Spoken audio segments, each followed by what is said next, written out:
Helo, siwmai a chroeso I rifin arall o bodlediad radio YesCymru. Fi Sean Robbins gyda chi yn trafod digwyddiad yn Abertawe ym mis Mawrth gyda Sam Murphy. Enw'r digwyddiad ydy Nabod Cymru.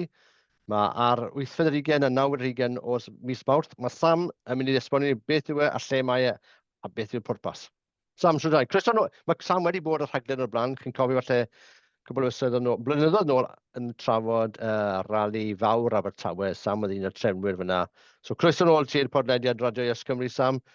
Esbonia i'r gwrandawyr a'r gwylwyr beth ydy Nabod Cymru.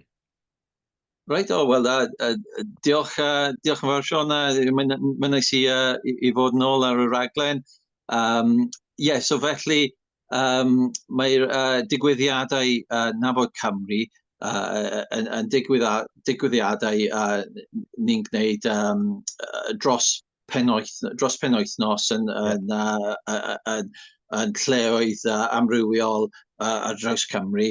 Wnaethon nhw ddechrau yn Mawrth y llynedd ac un arall yn Blaenau Ffestiniog hefyd, a nawr ni'n gwneud un yn Abertawe ym mis Mawrth. Felly y syniad, Sam, hynny yw, trydydd digwyddiad. Y syniad yw, mae'n gyfle penwythnos o digwyddiadau, miwsig, trafodaethau, sgyrsiau, cyfle I bobl, gwrdd, siarad, dysgu mwy am YesCymru, y croeso, os ydych chi ffrind, falle sydd ddim yn siŵr beth yw YesCymru, neu y diddordeb, dewch nhw draws. Dim rhaid mynd am y diwrnod, ddim yn cloi drysau, mae drysau agor, mae croeso chi fynd a dod, I ddod am bore, neu jyst dod am y nos, neu beth bynnag. Ond, Sam, dwi'n gwybod bod y digwyddiadau yn dechrau ar nos Wener. Falle ti eisiau esbonio beth sy'n nos Wener ag yn lle?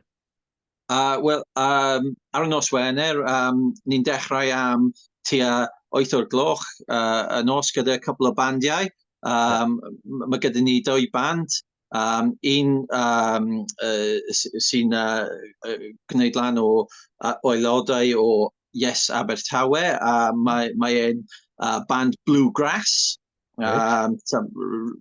Rhywbeth tipyn bach yn wahanol, perhaps. Ac un arall yn enwi Omnicron, ac maen nhw'n band kind of electronic, trydanol, a psychedelic, tipyn bach yn wahanol hefyd, but maen nhw'n really, really ddiddorol. Dwi'n edrych ymlaen at y digwyddiad na, a mae'n cymryd lle yn y Copper Bar yn Abertawe. Mae hynny wrth y castell, right wrth y castell, a sgwar y castell yn Abertawe. Mae Mumbles Brewery sy'n byr ar bar hwn, ac maen nhw'n cynnig llawer o cwrw lleol yna hefyd. So felly... Beth yw bris tocynnau hwnna? Ti'n gwybod, os ti'n gwybod, beth yw bris y tocyn I fynd i'r gig? No, mae mynediad am ddim I bawb hefyd, ar y nos Wener ac ar y Sadwrn. Wel, na ni. Does dim ydych chi gig am ddim yn Copper Bar, bwysgwar y castell yn Abertawe, so Top Wine Street, os fi'n cofio'n iawn. Gwylod, os chi'n cedda lawr o station. So mae'n lle canolog yn y dre, lle phob, dyn gwir. Y band yma, band Criw Abertawe, Bluegrass, pwy o'r pobl yma, Sam, wyt ti yn y band? Faint o'ch chi sydd? Wel, mae arwain y band yw rhywun sy'n enwi Sharon Rose Taylor, ac mae'n siarad ar y Sadwrn hefyd. Dennis Prysur? So faint o bobl sydd yn y band? Sorry? Faint o bobl sydd yn y band? Faint o bobl? Mae 4 bobl yn band. 3 sy'n aelod o Yes Abertawe ac un arall. Mae Sharon yn dod o Canada yn reiddiol. Na'n ni siarad amdan Sharon, achos fi'n gwybod na'n ni siarad mae hi'n siarad I Sadwrn. So mae'r gig nos Wener am ddim yn y Copper Bar a'r Sgwar Castell yn Abertawe. Swnio'n ffab, rach chi blwgras a wedyn electronic. So mae rhywbeth i bawb hwnna fi gedi. Ag wrth gwrs, mae croeso jyst pobl sy'n jyst troi lan a cael bach o sbri a cwrdd y pobl ffab. So mae hwnna'r nos Wener 28 o fawr. So dydd Sadwrn 29. Beth yw'r drefn ar y dydd Sadwrn, dy Sam? Wel, yn y bore, ni'n cwrdd am brecwast yn Jack's Kitchen ar y stryd fawr yn Abertawe, fel sy wedi gwneud gyda'r digwyddiadau Nabod Cymru arall hefyd. Ac wedyn, hanner awr wedi 10, ni'n dechrau cwbl o deithiau gyda'r guides o gwmpas Abertawe. Ni'n cynnig 2 dewis i'n mynychwyr, ac un sy'n arwain, sy'n cael ei arwain gan cyn cadeirydd Yes Abertawe, Rose Davies. Mae hi'n cynnig taith o gwmpas rhan o Abertawe sydd ddim yn arferol yn cael ei ymweld gan... Ydy hwn yn dodgy, Sam? Ti'n sôn am taith meddwl mae rhywun cael ar y noson Wine Street, mae'n rhywbeth bach, ti'n ddim fel, lle oedd Rose a fe mynd ar ôl i 2 y bore. Dwi'n mynd kebab shops by day, neu dwi'n bydd felly. Well, falle, like, you know, yeah, mae'n enwi y taith yn Weird Swansea. Oh, right, okay. So, yeah. So, felly, you know, bydd hi'n rhywbeth tipyn bach yn wahanol hefyd, like, you know, but yeah, dwi'n really edrych ymlaen at gweld Rose yn gwneud hynny.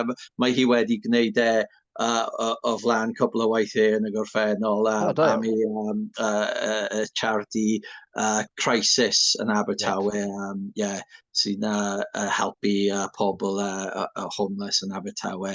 Oh, da iawn. So, mae hi'n gwneud hynny, dwi'n meddwl bydd hynny yn really, really great.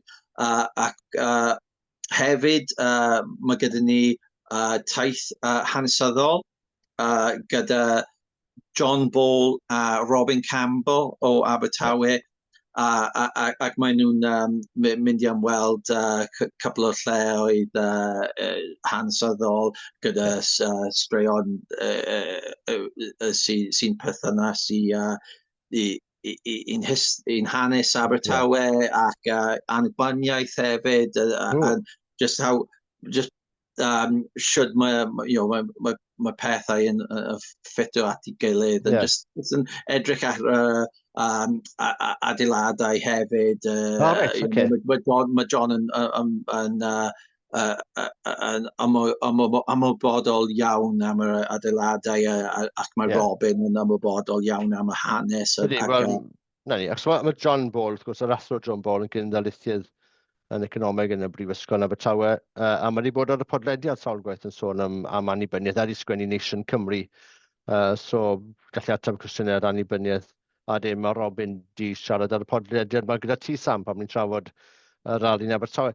Dwi wastad yn meddwl, Sam, nath Abertawe colli tric te canol canrif 19 yn dyfa, so 1850 o'n fyna, achos Abertawe oedd y dinas tref fwy yng Nghymru, dechrau 40 ganrif ar 15, so canrif 19, fwy na Caerdydd. Caerdydd tyfu'n gloiach, ond hefyd nath Caerdydd rhyw ffordd penderfynu te diwedd y ganrif yna, dechrau y 20 ganrif, bod nhw eisiau bod yn prif ddinas. A Abertawe, gallwn hawdd fi'n credu, byddwn nhw'n gallu mynd amdani 1850 o'n fyna, so fi'n credu arweinio'r ddinas, falle di meddwl bach yn mwy hyn ben a meddwl amdanyn nhw, a neud yw achos bod nhw'n mwy yn canol Cymru, bod nhw gyda adnoddau yna. Dwi'n meddwl bydde hwn diddorol petai Abertawe wedi dod yn brifddinas Cymru a gwneud Caerdydd. A dwi'n aml yn meddwl sut bydde pethau wedi bod yn wahanol os bydde hwnna wedi digwydd. So, o'n i ddim yn sicr mae Caerdydd o gwbl bydde prifddinas Cymru, dyfe.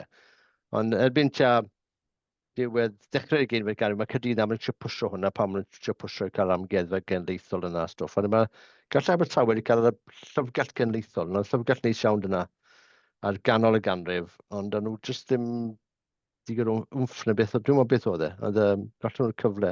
So mae'r sgwrs na'n ddiddorol iawn i weld falle hanes Abertawe o ran gwleidyddiaeth Cymru, a falle be gallai di bod hefyd, dy fe? Yeah, well, roedd Abertawe yn, a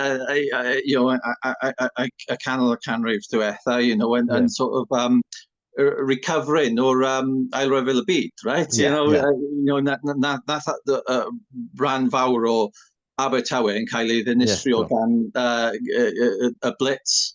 Ie. Mae'n diddorol, ni'n darllen llyfr, blynyddoedd yn ôl, llyfr enwog, nofel enwog, Saunders Lewis Monica, sydd wedi cael lleoli yn Abertawe. Wrth gwrs, Abertawe 30au, ac yn i'n meddwl, bydd wedi bod yn lle hardd iawn, dwi fe. Mae da ti'r bai, wel, lot o ddiwydiant hefyd, ond y bai gysgeiddig hardd yma, lluniau yma, dyn, wrth gwrs, cyn bod y Blitz yn dod, a dyn just y diberfeddi, just y malu ganol dreid ar Kingsway. Mae yna clip ar YouTube o cynghorwyr Abertawe yn sôn am dod ar Kingsway mewn yn 60au, ti'n meddwl, as in, please, stop the clock, just don't do it. Ond, a mae lot o waith da iawn, mae'n gret i weld y pont copr a'r stwff sy'n digwydd yna. Felly mae jyst mor bwysig i Gymru bod Abertawe yn dinas bywiog, byrlymus a hyderus yn dweud. Fi'n credu bod sy'n bwysig i'r wlad cael yr ail ddinas bwysig yna, dim just un. Yeah, iawn. Just yn really, really bwysig i unrhyw gwlad i gael rhyw o ddinas sy'n bywiog, sy'n cynnig rhywbeth i'r poblogaeth hefyd. Mewn ffordd gwahanol hefyd. Mae hunaniaeth Abertawe yn gwahanol i unrhyw le arall. Ydy. Fi'n cofio siarad, ni'n mynd at tangent fan hyn, sorry Sam, ond fi'n cofio siarad rhywun blynyddoedd nôl yn chapter yn Caerdydd yn y 90au hwyr. Ac oedd e'n berson yn y celfyddydedd, fi'n gwybod yn artist, yn actor neu rhywbeth felly. Ac yn i'n gofyn, ti'n chapter, pam ti'n byw yn Caerdydd yn dyfech, dyma lle stwff y digwydd. A ddweud, fi'n offi bod yn Abertawe, achos mae'n lled braich, mae'n tym bach y space rhwng y bybl yn Caerdydd. Ac yn Abertawe, mae yna artistiaid a pobl eraill hefyd, wrth gwrs, a mae yna cwsmeriad yna, ond dwi ddim mor fawr, a dwi ddim mor hyderus neu ymhonus, pretentious, yn dim yn siwt i'n edrych yn fe. Ac yn meddwl, mae mor bwysig i wlad cael y space yna rhwng trefi a rhwng dinasoedd, lle mae pobl yn gallu teimlo bod yna wahaniaeth i gael, dy fe. Mae'n jyst mor bwysig. Ti'n mysio bod ni'n wlad lle mae popeth yn Nghaerdydd? Well, mae Aberystwyth yn cael ei hunaniaeth i hun, mae Caernarfon, Wrexham, lot o lle, dwi'n cytuno gyda beth wedys ti, Reit, so mae'n dwy taith tywys yn y bore. Un Weird Swansea, nid fi sy'n dweud hwnna, dyn nhw'r taith, a llall mwy ar hanes Abertawe. Wedyn mae'r pobl yn torri am ginio, so beth sy'n digwydd. Wel, dweud di Sam na, edrych ti siarad. Bydd y teithiau yn cyrraedd y Railwayman's Club ar Stryd y Gwynt am tua hanner dydd, ac wedyn ni'n mynd i ddechrau cwbl o sesiynau hyfforddiant gyda pethau fel Nation Builder, cyfryngau cymdeithasol, un actifyddion, bydd hynny yn ddiddorol i'r actifyddion YesCymru sy'n mynychu. Ar ôl hynny, wedyn 1:00 ni'n nôl i John Ball eto. Mae John Ball yn mynd i cynnig sgwrs, Q&A, wrth gwrs mae John yn arbenigol am economaidd o annibyniaeth hefyd, fel gwelys ti ar y raglen, but mae John yn really ddiddorol yn siaradwr dda. Ni wnawn ni sort of rhoi link i sgwrs John, a falle ni erthyglau fe gyda'r podlediad ar YouTube. So, os chi'n watcho hwn ar YouTube, dylse fod rhywbeth o dan o'ch chi fyna erbyn bod hwn mynd lan. So, reit, mae'n sgwrs bwysig. Mae sgwrs i actifeiddio am dyddio social media i delio gyda stwff mae'n mor bwysig. Mae'r stwff caib a rhaw ma'n dwe. Ond bod yn pobl ni'n cael y fforddiant yma. Achos dyma'r gwanaeth rhwng YesCymru a Muniadau Mawr ar y dde, Brydeinig, sy'n cael miliynau bunnau. Maen nhw'n gallu talu lot o bobl yn gwneud y stwff ma'n dwe. Ond dyn ni'n creu mudiad llawr gwlad go iawn, sydd yn y pen draw, dwi'n meddwl, yn gryfach. Ond mae rhaid i ni fforddi'n pobl yn hynny'n wneud hwn am ddim yn ei amser sbadwen. Dyn ni ddim fel y mudiadau mawr asgell dde yma sy'n cael miliynau, literally miliynau o arian o America neu Rwsia. Yeah, just dyma'r pam mae YesCymru yn mor arbennig, like, achos, dwi'n really impressed gyda'n gweithredwr llawr gwlad, maen nhw'n just mor hapus, mor gyfeillgar, ac just mor awyddus i really just gwneud y gwaith, like, just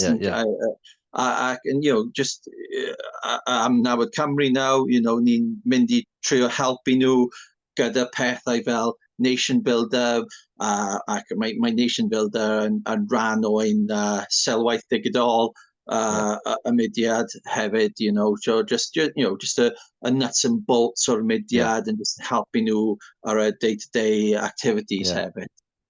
Wych. Ni'n trio creu, cryfhau mudiad llawr gwlad yn dyfa.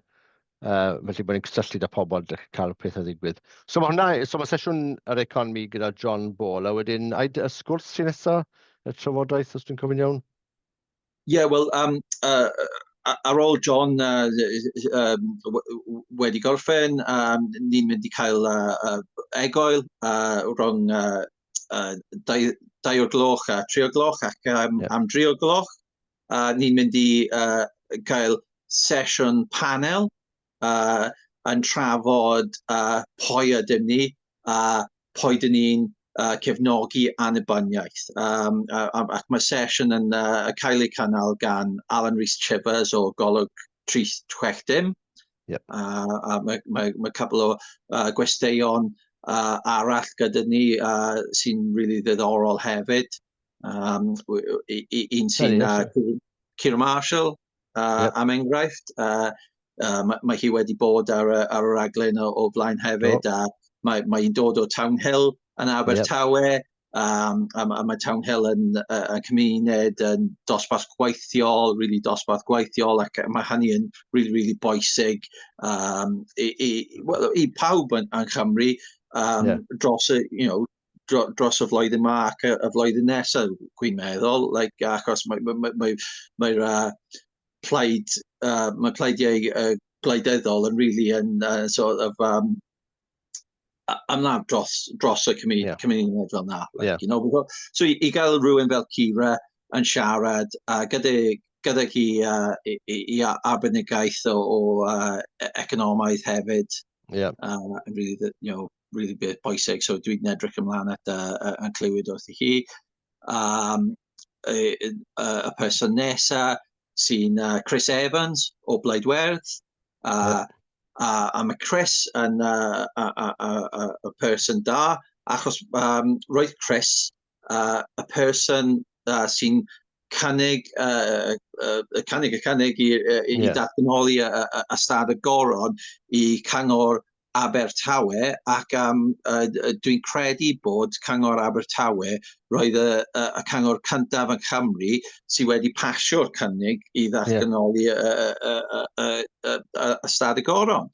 Mae hwnna'n rhywbeth mor bwysig yn dyfa, achos dwi'n pawb yng Nghymru, o'n i'n helpu trefnu Rally Stryd, Plaid Cymru, just datganoli stad y goron fan hyn yn dechrau mis Chwefror, dosbarthu dre i gyd. A fel ni'n dosbarthu tawlenni yn swyddol, dyw pobl ddim yn deall beth yw stad y goron neu Crown Estate. Unwaith mae'n pobl yn deall, felly hyn oed cynghorwyr, mae'n gallu, dyw pobl sydd ddim yn rhan o'r ddadl yma, mae'n dal yn esbonio'r beth yw e. Unwaith mae pobl yn deall beth yw e, mae'n neud sens yn dyfa. Ond mae'n dipyn o waith, so chwarae i Chris am just cael hwnna, achos mae'n cymryd trwy'n bach amser i esbonio'r bobl beth yw Crown Estate.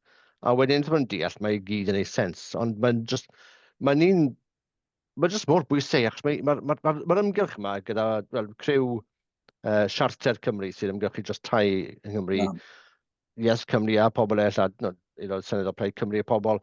Mae'n ymgyrch mor bwysig, achos mae wedi bod yn addysg gwleidyddol i bobl. A fi jyst yn meddwl, hynny o cynghorwyr yma sy'n lot yn annibynnol, neu'n Blaid Lafydd, neu beth bynnag gen nhw, Toried, maen nhw wedi dysgu falle am tro cyntaf beth yw Stad y Goron.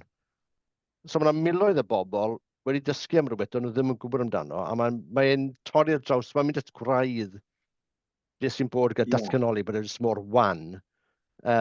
A sy'n mae Cymru jyst cael ei cymryd yn gyniatawol. So i fi, mae'n ddadl mor bwysig. Mae e fyna gyda'r trywerin yn dyfed. Nweth mae rhywun deall beth yw e, mae'n dweud lot am Gymru, nid just amdan y dŵr a'r tonau a stwff yw e. Mae'n dweud popeth am gwleidyddiaeth Cymru ac hanes Cymru.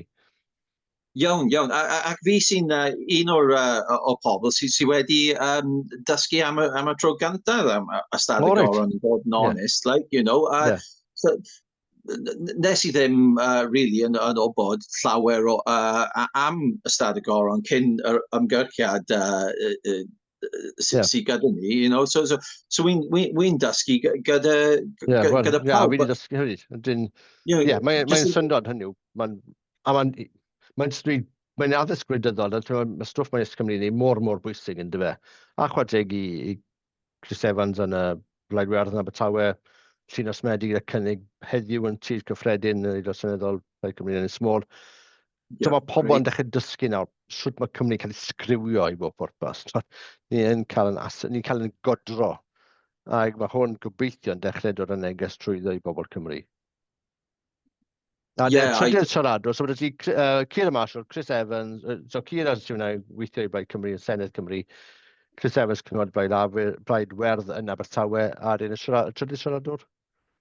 Y trydydd siaradwr yw Sharon Rose Taylor. Mae Sharon yn aelod o Yes Abertawe, ond mae'n dod o Canada yn reiddiol. Cath i enni yn Canada ac nath i symud fel adolyn. Nath Sharon yn gweithio yn Canada fel ysgrifennwr araethau hefyd i badi gwleidyddol, i blaid gwleidyddol yn Canada. Ac nawr mae'n awyddus am annibyniaeth Cymru hefyd, ac dwi'n meddwl mae hynny yn rhywbeth wahanol, rhywbeth ddiddorol i pobl.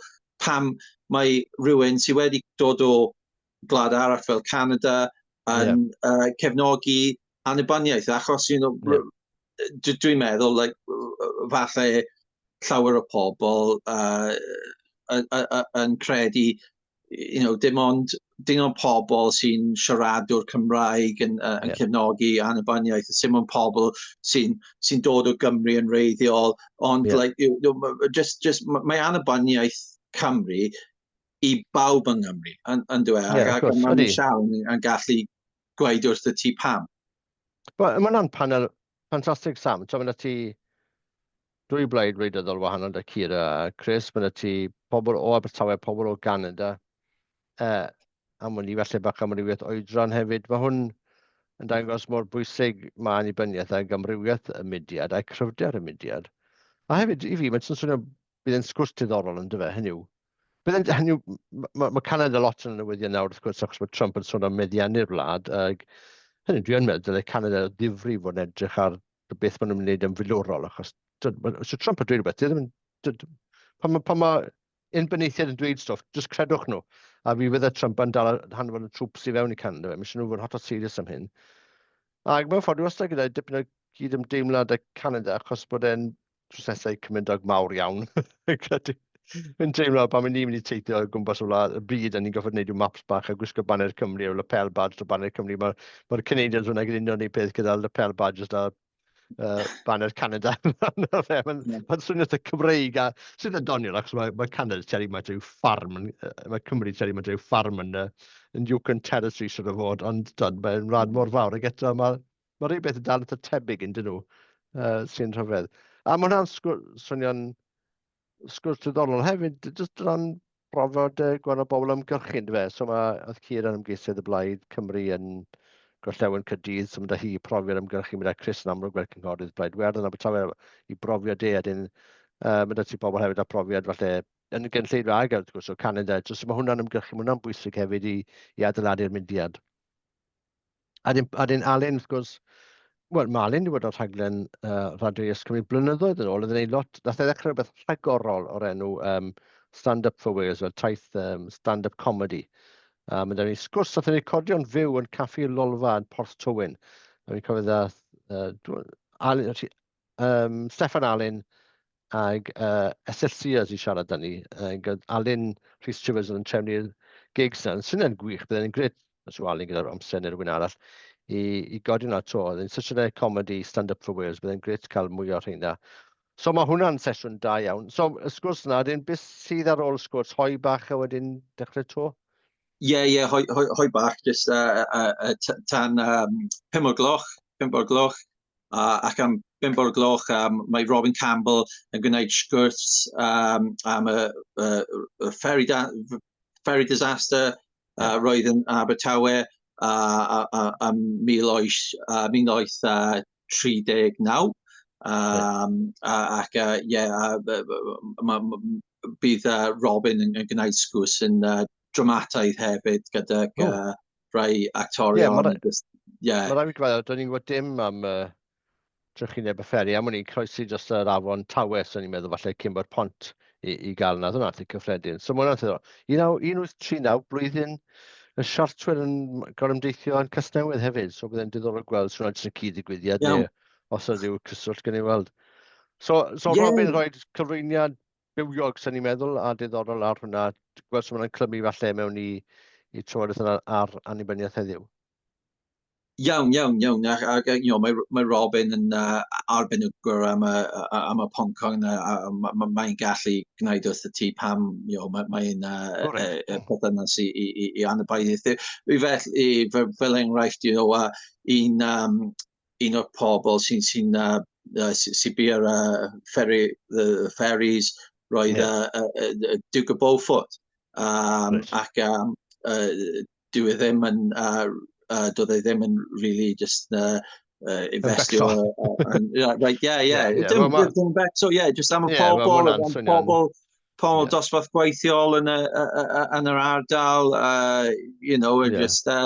just yn tynnu arian o'r ardal, and just dyw hynny ddim, does dim, diddordeb mewn unrhyw beth arall, really, but mae Robin yn really gallu gwneud wrth y ti, so felly, mynychu'r digwyddiad. Mae'n diddorol. A bywiog hefyd. Dewn. So mae cyfriniad Robin ar hanes trychineb y fferi yn 1939, a dyn beth yw'r sesiwn wedyn? Ar ôl Robin, bydd egol arall tan 7 o'r gloch, ac am 7 o'r gloch ni'n cael headline act, Noel James, comediwr, ac mae Noel yn eitha enwog nawr. Mae hwnna'n sesiwn ffam. So Noel James, fi wedi gweld neu comedi yn Gymraeg oedd hefyd ar, fi ddim watch, talent show. Britain's Got Talent, yfe? So, comedi o Bontardawe, os fi'n cofio'n iawn. Boi doniol iawn. Mae'n hiwmor anisgwyl na hefyd. Fi'n cofio nath rhyw sketch gyda rhyw bag neu rhywbeth. Fi'n cofio sy'n esgus bod yn eliffant yn rhywbeth anisgwyl fyna. So mae'n rhaid y stwff eitha doniol ag eitha anisgwyl. So mae'n werth watcho. Nes i fwynhau gwylio fynd yn drefno ni rhyw gwyddiad comedi yn llyfrgell genedlaethol pan ni'n gweithio yn rhywbeth munudol, a fi'n credu oedd e jyst mae'n ymarfer o ran cynulleidfa i trio mas cwbl o jocs, so mae'n werth i watcho. So mae hwnna'n ffab, a wrth gwrs mae sesiwn comedi na am ddim hefyd yn dweud? Mae popeth am ddim hefyd, basically just trolanu noson comedi pe da chi moyn, dweud, beidio, os ydym amser da chi'n eich methu neud gweld, just, os ydych chi popeth yn y mas, i gwbl beth yn dweud, mynd i'r traeth gerdded, os yw'r plant da chi, neu chi'n goffa mynd i chwarae pel droed, neu beth bynnag, dyn nhw hwyrach mlaen i gyfer sesiynau, ddim rhaid i chi fod yn diwrnod. Mae diwrnod mor amrywir, a breaks da iawn Sam, yn bwysig iawn. cael breaks o stwff, achos mae pobl yn hoffi cael amser ymlacio, jyst siarad a cael paned neu beth bynnag. Iawn, a mae'n cymryd lle ar y stryd y gwynt, Wine Street, as it's more popularly known as Swansea, mae llawer o lle wedi cael rhywbeth fyta, Wel, mae'n ffam hynny, just dod mas. Mae Wine Street ydi, stryd y gwynt ydi prif stryd o ran llefydd fita a gyfed yn Abertawe. Mae pawb yn gallu Morgannwg yn gwybod lle mae Wine Street. Mae'n enwog, mae'n fyd enwog siwr o fod, ond mae'n digon amrywiaeth o stwff. Sam, mae hwn yn sôn yn rhagorol, dwe. Mae'n wir yn codi calon rhywun, jyst i weld, mae hwn i gael trefnu gan gwirfoddolwyr eto, pobl sy'n caru Cymru, pobl sy'n fodlon neu bach o waith dros Gymru, dim jyst cwyno o hyd. A dyma'n union beth mae YesCymru mor bwysig, creu mudiad llawr gwlad gyda pobl go iawn, nid bots, nid stwff wedi cael ei astroturfo, nid miliynau gan Elon Musk neu gan Putin neu pwy bynnag hynny yw, nid pleidiau gwleidyddol Prydeinig. Mudiad llawr gwlad ydy YesCymru, dyna pa mae'n mor bwysig ag fel mae pethau ar y funud, sy'n clem da fi, does dim clem da neb sydd bydd y byd, sydd bydd Prydain, sydd bydd Ewrop mewn 5 mlynedd. So'n job ni wedi wneud siŵr bod ni'n cryfhau'r mudiad, gwrthio dadleuon, cryfhau dadleuon dros annibyniaeth, cael na mas i'r wedyn bobl, i'r bobl. Achos rhywbryd, dwi'n meddwl, mae yna rhywbeth yn mynd i ddigwydd yn gloi iawn. Dyna sydd wedi digwydd yn gwledydd eraill, a ni'n angen bod yn barod ar gyfer hwnna. Dyna pam mae stwff fel ei mor bwysig. Tynnu lleol gyda'r cenedlaethol yn dyfer bod e'n... A mae'n ffordd ffab i bobl jyst dod nabod Abertawe. Hynny yw, petawn ni'n byw yn Abertawe, dwi'n siŵr bod y stwff yn ein byddwn ni'n dysgu. Sicr os chi ddim yn gyfardd Abertawe, chi'n mynd dysgu. Mae'n mynd o'n fôr o wybodaeth a hwyl fi'n cael penwythnos. Felly, da iawn i ti, Sam a'r criw yn Abertawe am drefnu hwn. Felly, mae ar penwythnos yn os Wener 28 o Fawrth, wedyn trwy'r dydd Sadwrn ar y dydd 29 o Fawrth, a mae Sam dyd goffa fi, mae dydd sydd wedi syl y mamau. Felly, mae ddech chi pethau gwell i wneud na. Paid ag anghofio. Wel, Lucas bod dyd goffa fi ddweud gwir, Sam. Ond Sam Murphy o Yes Abertawe, pleser i gael ti unwaith eto yma ar Radio YesCymru. Cofiwch bod Radio YesCymru ar eich podlediadau, Spotify, stwff yna, ag hefyd ar y sianel YouTube YesCymru. Ni'n gobeithio cael mwy o stwff ar Radio YesCymru yn dyfodol. Nid jyst fi, Sean Robbins, yn cyflwyno gwaith, so byddwch chi'n fach o glywed bydd yna gwynebau a lleisiau gwahanol i gael yn dod gyda Radio YesCymru yn dyfodol. A wedyn peth ola, dwi'n gwybod ti'n sôn yn gynharach bod chi'n Abertawe yn helpu mas gyda'r rali fawr annibyniaeth, y rali yn y Bari, sydd yn diwedd mis Ebrill. Mae mor bwysig. Os chi byw yn ardal yna, plis helpwch mas i cael dosbarthu tyflenni. Dyma tro cyntaf i pobl ym Mro Morgannwg wedi clywed dadl dros annibyniaeth. Jyst meddwch pa mae'n exciting yw hwnna. Maen nhw'n cael dadl, mae yna rhywun do lan i'w stepen drws nhw, gyda rhywbeth trwy drws neu beth bynnag neu social media, am rhywbeth sy'n mynd i falle newid bywydau pobl. Mae yna bobl mas fyna boes heddiw sydd ddim yn gwybod bod bywydau nhw'n mynd i cael ei newid mewn mis neu ddau. Unau'n troi lan i sesiwn Nabod Cymru Abertawe neu mynd i'r rali yn y Bari. Dyma sydd mae'n newid bywydau pobl ergwell. Sam Murphy, os rhywbeth arall ti eisiau twli mewn cyn bod ni'n gadael a bod ti'n mynd i gael dy swper? No, just diolch yn fawr am gael fi eto, mae'n neis i siarad, dwi'n really just yn edrych ymlaen at y ddigwyddiad, ac y flwyddyn, y flwyddyn i ddod hefyd, mae lot o ddigwyddiadau fel y rwm.